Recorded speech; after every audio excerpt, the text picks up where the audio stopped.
हमने देखा C12H22O11, ये आपकी शुगर है, शर्करा है। इसमें मैंने क्या डाला, इसमें मैंने डाला इन्वर्टेस का एंजाइम, इन्वर्टेस का एंजाइम। तो इन्वर्टेस एंजाइम डालते ही ये टूट गई C6H12O6 में और ये टूट गया C6H12O6 में। ठीक है बच्चों, ये हो गया मेरा ग्लूकोज का फॉर्मूला, और फॉर्मूला क्योंकि सेम है तो ये भी हो गया मेरा फ्रक्टोज का फॉर्मूला।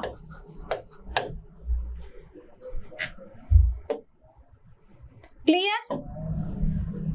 इतना क्लियर है?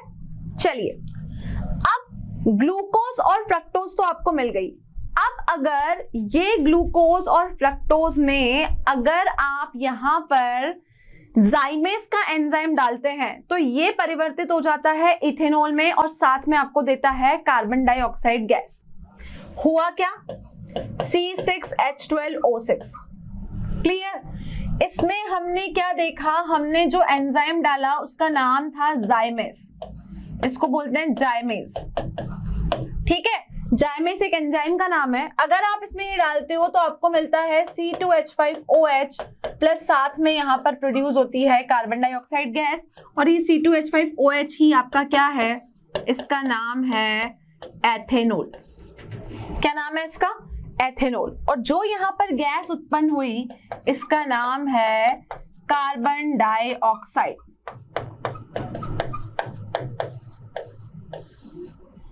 क्लियर है क्या बच्चों इतना कि अल्कोहल कैसे बना? ये मैंने आपको अल्कोहल को इथेनॉल को बनाने की विधि बताई। एथेनॉल को बनाने की विधि। तो एथेनॉल को बनाने की जो विधि है वो अत्यधिक आपने देखा कि बहुत ही ज्यादा सरल है। किया क्या हमने ली पहले शर्करा। शर्करा आपकी किसी भी फॉर्म में हो सकती है, वो गन्ने की शक्कर हो सकती है, वो सेब की शक्कर हो सकती है, या फिर वो अंगूरों की शक्कर हो सकती है।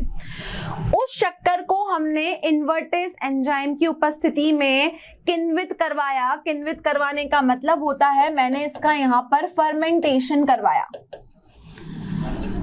फर्मेंटेशन करने के बाद मुझे यहाँ क्या मिला? C6H12O6, C6H12O6 दोनों ही सूत्र एक समान है। एक सूत्र हो गया ग्लूकोज का, एक हो गया फ्रक्टोज का।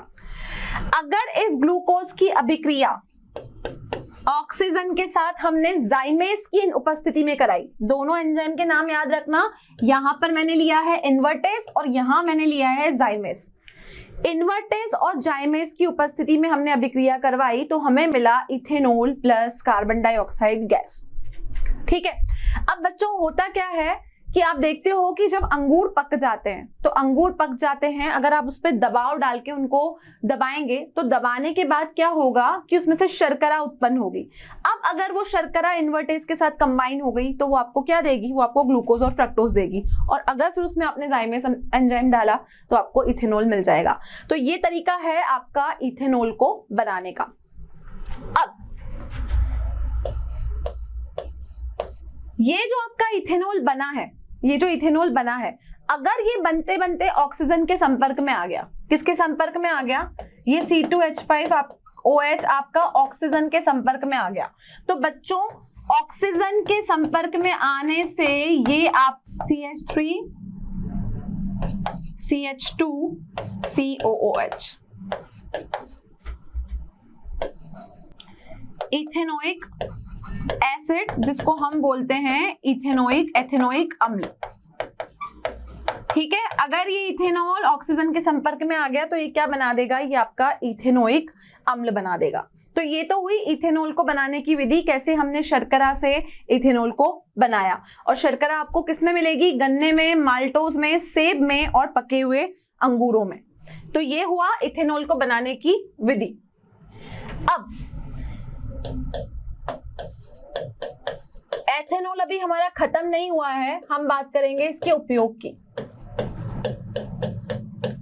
अब बच्चों आपने देखा कि मेथेनॉल भी आपका बहुत उपयोगी था, तो जैसे मेथेनॉल उपयोगी था एथेनॉल भी आपका उपयोगी है। पेंट के विलायक के रूप में आप इसको काम में लेते हो। तो इसका पहला एप्लीकेशन क्या हुआ?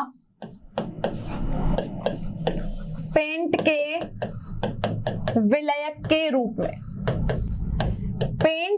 विलयक के रूप में हम किसको प्रयोग में लेते हैं? हम इस एथेनॉल को प्रयोग में लेते हैं, पेंट में इसको हम काम में लेते हैं। और भी इसके बहुत सारे औद्योगिक महत्व हैं। लेकिन बच्चों, अगर ये आपका एथेनॉल बना है, अगर इस एथेनॉल में मैं पिरिडिन या फिर मैं इसमें H2SO4 डाल दूं, तो मैं बोलूंगी कि मैंने इसकी प्रकृति को बदल दिया। अगर मैंने C2H5OH में कुछ ऐसा मिला दिया कि अब ये पीने लायक नहीं रहा, क्योंकि हम देखते हैं कि अल्कोहल जो है वो एक पेय पदार्थ है, लेकिन वो बहुत नशीला है, जो कि हमारे स्वास्थ्य के लिए बहुत हानिकारक है। तो हमने क्या किया, ये जो C2H5OH है ना, इसमें हमने क्या मिला दिया? इसमें हमने पिरिडिन मिला दिया। क्या मिलाया? पिरिडिन मिला दिया। इस C2H5OH में मान के चलो कि हमने SO2 मिला दिया। कुछ भी हमने इसको ऐसा मिलाया कि हमने इसकी जो पेय वाली उपयोगिता है, जो ये पेय पदार्थ के रूप में काम आता है, उस उपयोगिता को हमने खत्म कर दिया। तो अगर आपने इसमें ऐसा कुछ मिलाया है, तो अब ये अल्कोहल आपके पीने लायक नहीं रहे। अल्कोहल जो ये दोनों हैं, इनकी पेय उपयोगिता समाप्त हो गई।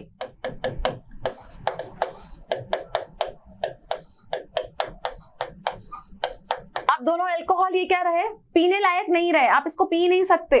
तो आप देखो कि मैंने इसमें कुछ मिलाया, तो ये इसने अपने नेचर को ही बदल दिया। ठीक है, तो इसके नेचर को अगर हमने बदला, तो हम इसको बोलते हैं कि हमने अल्कोहल का डीनेचरेशन किया, जिसको मैं बोलती हूँ अल्कोहल का विकृतीकरण। हमने इसकी विकृति को ही बदल दिया। अगर C2H5OH ऐसे ही अवेलेबल होगा तो लोग उसको पिएंगे, लेकिन वो पीना हमारे स्वास्थ्य के लिए अच्छा नहीं है। तो हमने क्या करा, हमने उसके नेचर को ही बदल डाला, ये दोनों केमिकल डाल के। अगर ये दोनों केमिकल आपने डाल दिए तो वो जहरीला बन गया, और अगर वो जहरीला बन गया तो आप अब उसको पी नहीं सकते। तो इसको हम कहते हैं कि हमने क्या किया, एक बहुत इंपॉर्टेंट टर्म में यहाँ पर लिख रही हूं कि हमने यहाँ पर अल्कोहल का क्या कर दिया? विकृतीकरण। हमने उसकी विकृति को ही बदल डाला, उसके नेचर को ही बदल डाला। अगर नेचर को बदल डाला तो अब आप लोग उसको पी नहीं सकते हो। तो this is called denaturation of alcohol. Clear है? क्या डालेंगे? या तो SO2 डालेंगे या फिर पिरिडिन डालेंगे। अब अल्कोहल जो है वो आपका एक ऐसा द्रव है जो रंगहीन है। तो एक तो इसकी प्रॉपर्टी हुई, इथेनॉल एक रंगहीन द्रव है। ठीक है, इसका कोई रंग नहीं होता। अगर मैं इसके क्वथनांक की बात करूं, तो इस एथेनॉल का क्वथनांक, क्वथनांक का मतलब होता है बच्चों इसका बॉइलिंग पॉइंट, वो होता है 351 केल्विन है। इसका क्वथनांक कितना है?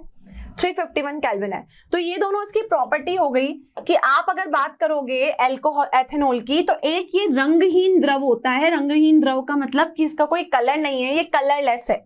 और दूसरा, इसका जो क्वथनांक है वो 351 केल्विन होता है। क्वथनांक का मतलब हुआ कि इसका बॉइलिंग पॉइंट। Clear students? तो इसका क्वथनांक 351 केल्विन होता है। अब अगर आप अल्कोहल का सेवन करते हैं, तो अल्कोहल का सेवन आपके जो भी केंद्रीय, हम कह सकते हैं कि जो हमारे केंद्रीय ऑर्गन्स हैं, सेंट्रल जो हमारा पूरा सिस्टम है, हमारा ब्रेन है, उसको सबसे ज्यादा अफेक्ट करता है। अगर आप उसका मध्य सेवन करते हैं तो आपको कुछ बीमारियों का सामना करना पड़ सकता है, जैसे मितली, बेहोशी, ये सब। और अगर अल्कोहल की मात्रा का सेवन बहुत ज्यादा हो गया तो ये हमारे लिए बहुत घातक हो सकता है, क्योंकि इससे आपकी मृत्यु भी हो सकती है।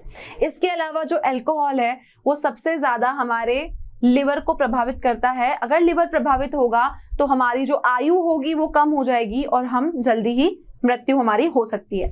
तो यहाँ पर अब हम देखेंगे अल्कोहल के दुष्प्रभाव।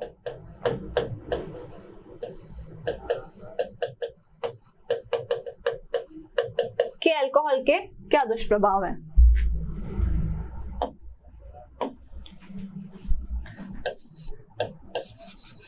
तो बच्चों, अल्कोहल का पहला दुष्प्रभाव ये है कि ये आपके केंद्रीय सिस्टम, जिसको आप बोलोगे सेंट्रल नर्वस सिस्टम, उसको अफेक्ट करता है। तो सबसे पहले इसका प्रभाव है लीवर पर। दूसरा ये है कि इससे बीमारी हो सकती है बेहोशी, मितली, ये बीमारियां इससे हो सकती है। ज्यादा सेवन आप इसको करोगे तो ये आपके लिए मृत्यु का कारण भी हो सकता है, क्योंकि ये बहुत ही घातक है। तो हम देखते हैं कि अल्कोहल के हमारे स्वास्थ्य पर इतने ज्यादा हानिकारक दुष्प्रभाव हैं, तो हम इसके सेवन को नहीं करें, हम इसके सेवन को रोकें। पर हम ऐसा नहीं करते जा रहे हैं। हम ये देख रहे हैं कि जैसे जैसे जनरेशन आगे बढ़ती जा रही है, जितनी भी अल्कोहलिक चीजें हैं उनका सेवन बहुत बढ़ता जा रहा है। तो इससे ये सारी बीमारियां जो है उनको हम न्योता दे रहे हैं, उनको इन्वाइट कर रहे हैं अपने लिए। क्लियर? तो ये था इथेनॉल। तो हमने देखा कि इथेनॉल का सूत्र क्या होता है, इथेनॉल को हम कैसे बनाएंगे, शर्करा से ग्लूकोज फ्रक्टोज में हम बाद में जाइमेस नाम का एंजाइम डाल के इथेनॉल को बनाएंगे। इथेनॉल को नेचर को बदलना विकृतीकरण कहलाता है। हमने देखा कि इसका क्वथनांक कैसा है, ये एक कलरहीन, रंगहीन है, कलरलेस आपका द्रव है। इसके अलावा इसके हानिकारक दुष्प्रभाव। क्लियर है? अब जैसा कि मैंने चैप्टर की स्टार्टिंग में कहा था कि आज हम कुछ क्वेश्चन सॉल्व करेंगे यहाँ पर। तो देखिए बच्चों, क्वेश्चंस आपके किस टॉपिक से रिलेटेड है। तो बच्चों इस सीक्वेंस में हमारा जो फर्स्ट क्वेश्चन है वो है निम्नलिखित अभिक्रियाओं से बनने वाले मुख्य उत्पादों की संरचना कीजिए। तो देखो हम कैसे यहाँ पर उत्पाद जो है वो बनाएंगे। तो यहाँ पर पहला क्वेश्चन है कि 3-मेथिल फिनोल का मोनोनाइट्रोकरण करो। अब हमको क्या लेना है, 3-मेथिल फिनोल। तो मुझे पहले फिनोल बनाना पड़ेगा और फिनोल बनाने के साथ मुझे थर्ड वाली पोजीशन पे मेथिल ग्रुप लेना पड़ेगा 1 2 3। अब मुझे क्या करना है, इसका मोनोनाइट्रेशन करना है, मतलब नाइट्रेशन सिर्फ एक ही बार करवाना है। नाइट्रेशन करवाना मतलब HNO3 ऐड करना। इससे पहले हमने जो भी क्लासेस की हम समझ चुके हैं कि नाइट्रो ग्रुप हमेशा ऑर्थो पैरा डायरेक्टिंग होता है। तो जब मैं इसका मोनोनाइट्रेशन करवाऊंगी तो मोनोनाइट्रेशन करवाने के बाद जो OH और CH3 है वो तो अपनी पोजीशन पे ही होंगे, लेकिन मुझे यहाँ पर नाइट्रो ग्रुप कहाँ मिलेगा, एक मुझे इस पोजीशन पे मिलेगा, एक ऑर्थो पे और एक मुझे पैरा पोजीशंस पे मिलेगा। तो यहाँ पर मोनोनाइट्रेशन करवाने के बाद हमने ये देखा कि एक NO2 हमें यहाँ मिला और एक NO2 ग्रुप हमें यहाँ पर मिला। तो ये था आपका 3-मेथिल फिनोल का मोनोनाइट्रेशन। अगला प्रश्न है हमारा 3-मेथिल फिनोल का डाइनाइट्रोकरण। लेना क्या है, 1 2 3, ये आपका फिनोल है, 3 पे आपको मेथिल लेना है। तो ये हो गया हमारा 3-मेथिल फिनोल, ये हो गया मेरा 3-मेथिल फिनोल। अब मुझे 3-मेथिल फिनोल का क्या करना है, डाइनाइट्रेशन करना है, मतलब NO2 मुझे 2 बार जोड़ना है। अब मुझे ये तो पता ही है कि NO2 हमेशा कैसा होता है, ऑर्थोपैरा निर्देशित होता है। तो जब मैं इसका डाइनाइट्रोकरण करूंगी,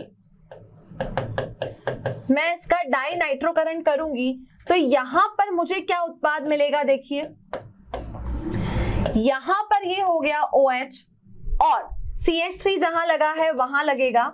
एक NO2 तो आपका जुड़ जाएगा यहां और एक NO2 जुड़ जाएगा आपका यहां।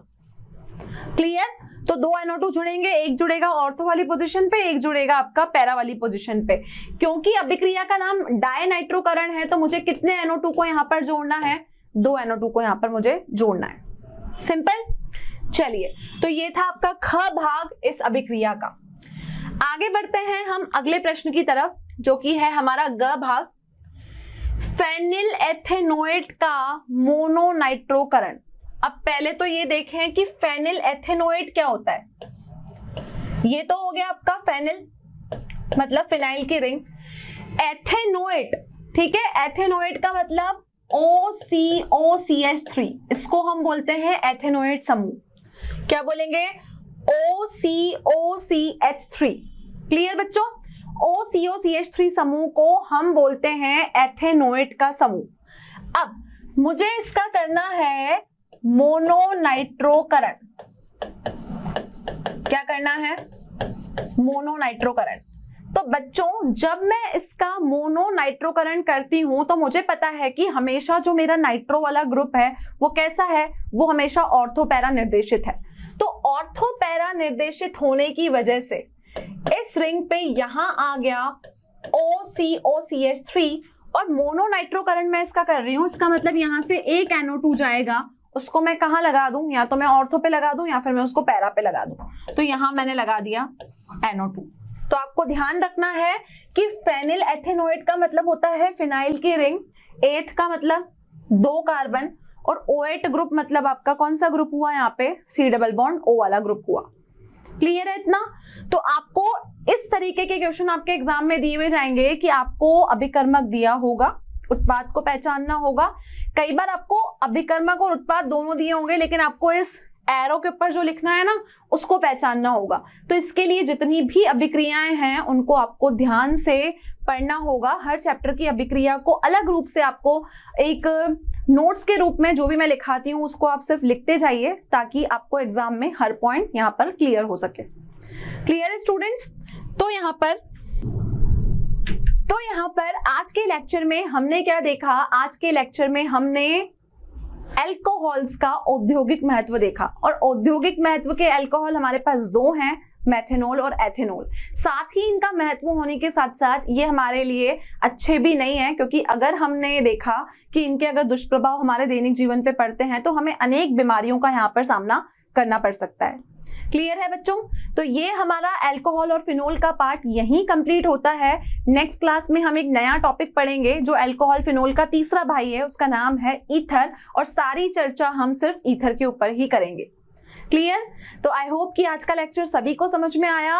अगर आपको कोई भी क्वेश्चंस, कोई भी डाउट, स्टडी मटेरियल या कंटेंट की रिक्वायरमेंट है तो आप डाउनलोड कर सकते हैं motion learning app. Okay, so thank you so much. Have a great day and stay connected with us.